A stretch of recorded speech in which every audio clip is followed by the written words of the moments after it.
The OHP Uncut Podcast with Kannon. Well, greetings, happy holidays. It's Kannon, and an audio-only interview this week because when I was talking to Tate McRae, to be honest with you, the connection sucked. It really did. So the video didn't come out good, but the audio was amazing. She was incredible as usual. Her song, Uh-Oh, is so vibey. We love it. When I talked to her, she was in Columbus visiting her boyfriend. So we'll hear what it's like to be the girlfriend of someone that plays hockey and how awkward that could be at stadiums sometime here in the interview. Meanwhile, we would love it if you would subscribe to the channel. If you do that, you'll be entered to win a virtual meet and greet with your favorite artist. That's how you get entered to win these. You'll see them below. There's some videos below where we've done it already. You want to get in? Just click subscribe, and we'll pick new subscribers to win the next virtual meet and greet on Open House Party. Tate McRae. The OHP Uncut Podcast with Kannon. Where are you? You're going to laugh. I'm in Columbus right now. Columbus, Ohio? Uh-huh. Why am I going to laugh at that? It's just like weird that I'm in Columbus, Ohio. I'm just here. It is random. What are you doing there? My boyfriend plays for the Blue Jackets. Yeah, here. So we're just Nice. So you pop into games. Did they show you on TV? Of course they do, right?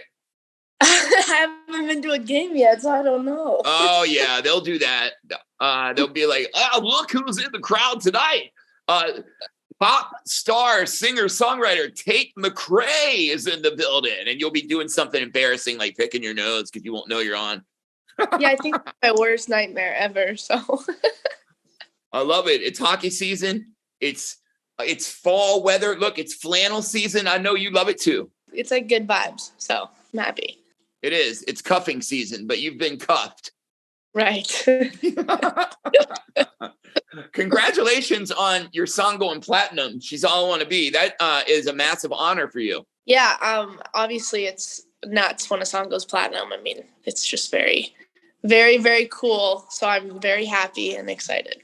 Now, who tells you? Like your manager calls you up like, hey, boom. Yeah.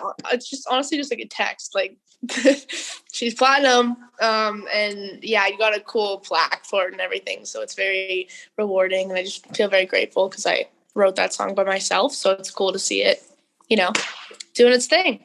Yeah, of course. It must feel good to see people singing your lyrics back to you when you go on tour. I saw that happen. I came to your show in Atlanta, and it was amazing. And I couldn't believe how engaged and amazing your fans are. You really do have really, really great fans. Thank you. Yeah, they're pretty nuts.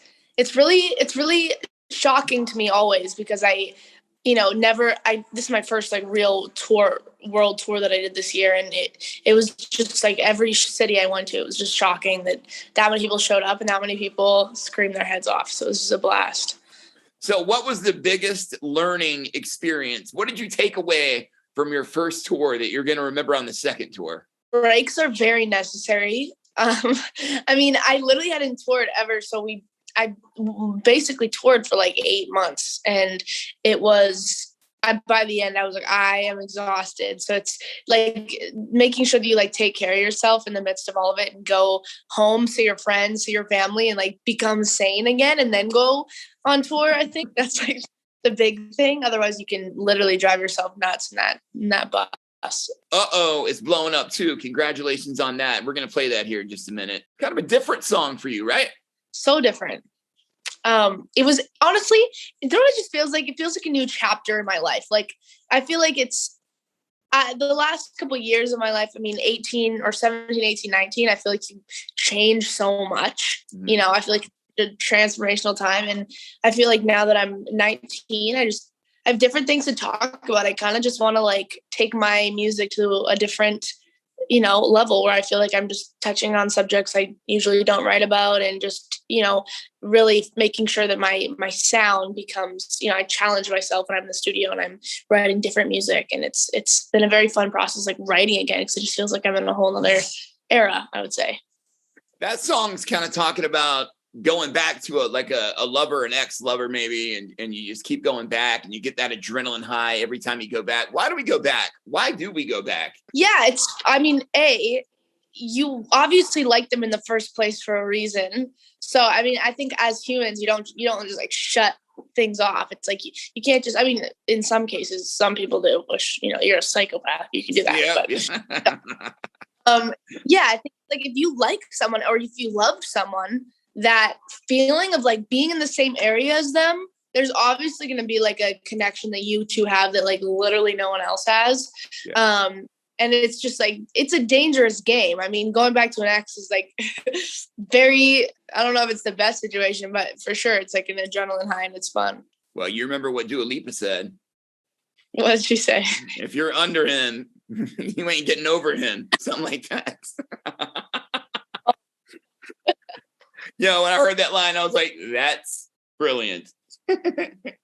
I know your friend Olivia Rodrigo inspired you a lot, you know, when she transformed her heartbreak into an album, Sour, Grammy-nominated album. It was huge, and it came from her heart, and I know that inspired you. When it comes to this album, what emotions were you drawing from to create your next, hopefully, Grammy-nominated album? Honestly, my album's just at a time where a lot was going on in my life, and I'm not a person to, you know, make up shit when I write songs. And so at the end of the day, it's as raw and as real as it gets. And I mean, that's my whole album is just basically just inner thoughts inside my mind. And there's nothing else I feel like added to that. I wrote a lot of it by myself. I wrote a lot of it. It felt like I was just figuring myself out, and I was just going through a stage in my life, and I talked about it all. So what's the prevailing emotion then that people will get from the album? I feel like there's a lot. I mean, I think there's a lot of anger in the album. I think there's a lot of sensitive and really, really sad songs. It's super emotional. Like the album is heartbreaking, like on its own, I would say. It was a tough album to write for sure.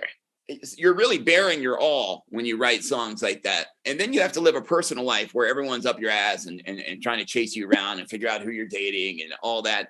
That's got to be annoying. Do you feel like as an artist, you give people enough in the music to where they shouldn't have to chase you to find out what's going on in your life? It's pretty much all in the music, right? A lot of it's in the music. I mean, I'm a pretty private person.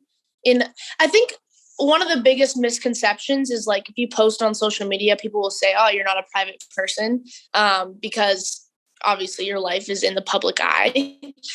But it's also like there are parts of your life that just like no one ever sees. I mean, they don't see you at home when you're with your family or when you're with your closest friends, or, you know, I feel like that's the side of things that I feel like I should just have for myself. And those are the things that keep you normal, is just like having your own opinion on yourself and having your family's opinion on you, and not letting the rest of the world affect that. But then again, like I post a lot and I'm pretty open with my fans. So they know quite a bit about me. Oh yeah, they definitely do. When it comes to like the paparazzi and things like that, how far have you had to go out of your way? Like what's one crazy thing you've had to do if you wanted to be incognito one night? I mean, do you like do disguises? Do you sneak in the back door if you're going to Craig's in LA or something, like call ahead of time? Like what do you have to do to stay incognito so you can have a night to yourself? I think a big thing is like, if you make eye contact with people, if you make eye contact, that's when people will like notice you, I think. So you just walk around like this? No, like there's so many famous people in the world now that it's like people aren't just like looking for, I don't know. It's I feel like it's like if you just like keep to yourself and you're pretty like, if you're like out there and you're, you know, making a show, I feel like you're going to draw attention to yourself. But if you're yourself, I think you're fine. Tonight, I don't think you mind. You're gonna be very, very public tonight. They're gonna put you on camera. You know that's gonna happen. Have you had any pumpkin spice yet this year? Honestly, I'm gonna be honest with you. I've never had pumpkin spice before. Wow, nice. You're not just saying that so you don't seem basic, right? No, I like literally. I'm like, I don't. It's probably amazing, and I just haven't tried it. But I just like don't have a desire to like taste pumpkin in my coffee. I'll be honest with you, Tate, it's overrated. It really is. They make it. I just had at Starbucks today. They've got like a new fall like apple drink, and that one is mind blowing. Try that one. Okay, I'll try it. I'll do it. Pumpkin spice. So thank you for your time. Thank you very, very much for sharing your time and your energy and your art with us. I know you have a busy life, and we really appreciate your time. Thank you so much. So nice seeing you again. The OHP Uncut Podcast with Kannon.